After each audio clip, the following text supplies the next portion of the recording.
घर की कहानी, पानी की परेशानी। लेकिन अब और नहीं, क्योंकि न्यूट्रॉन पाइप्स लेकर आए हैं हाई क्वालिटी केसिंग पाइप्स, जो बने हैं हाई क्वालिटी मटेरियल से। 40 और 30 केजी वेट में न्यूट्रॉन पाइप्स देते हैं आपके बोरवेल की सुरक्षा सालों तक। तो अगर आप भी अपने खेतों में नया बोरवेल करवाने की सोच रहे हैं या फिर अपने खाली पड़े प्लॉट पर बोरवेल करवाने का काम करवाना चाहते हैं, तो बड़े बड़े ब्रांड को टक्कर देने के बाद अब आपके शहर में आ गए न्यूट्रॉन पाइप्स, एक्सपर्ट की पहली पसंद। मध्य प्रदेश में शिक्षा के क्षेत्र से एक ऐसी खबर सामने आई है जिसने बोर्ड की कार्यप्रणाली पर गंभीर सवाल खड़े कर दिए हैं।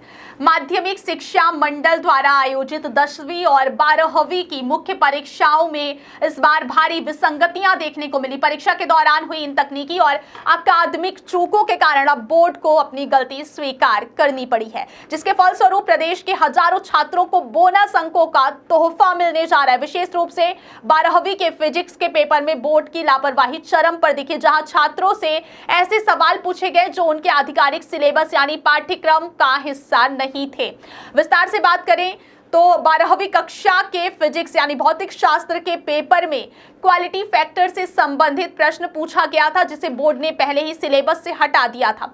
जब मूल्यांकन की प्रक्रिया शुरू हुई और विशेषज्ञों ने पेपर का बारीकी से निरीक्षण किया, तब यह बड़ी गलती पकड़ में आई। इसके अलावा फिजिक्स के पेपर में ही एक अन्य प्रश्न गलत तरीके से फ्रेम किया गया था। माध्यमिक शिक्षा मंडल ने आधिकारिक तौर पर यह स्वीकार किया है कि फिजिक्स के सेट ए में प्रश्न क्रमांक 1 का भाग ए गलत था, जिसके लिए सभी परीक्षार्थियों को एक बोनस अंक दिया जाएगा। वहीं प्रश्न क्रमांक 5 का भाग ए, जो सत्य असत्य श्रेणी का था और सिलेबस से बाहर का था, उसके लिए भी छात्रों को 2 बोनस अंक देने का निर्णय लिया गया है।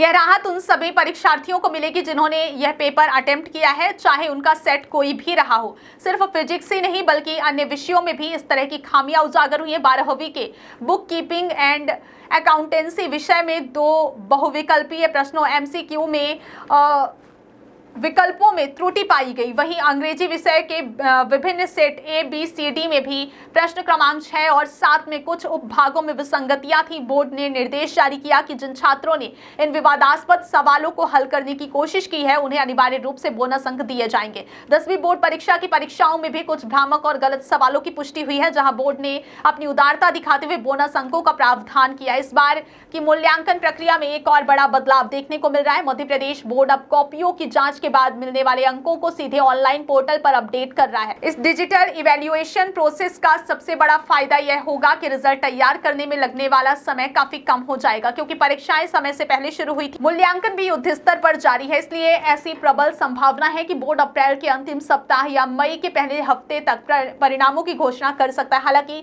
इन बोनस अंकों ने एक तरफ छात्रों के चेहरे पर मुस्कान ला दी है, वहीं दूसरी तरफ बोर्ड के प्रश्न पत्र निर्माण पैनल की विशेषज्ञता पर एक बड़ा प्रश्न चिन्ह भी लगा दिया।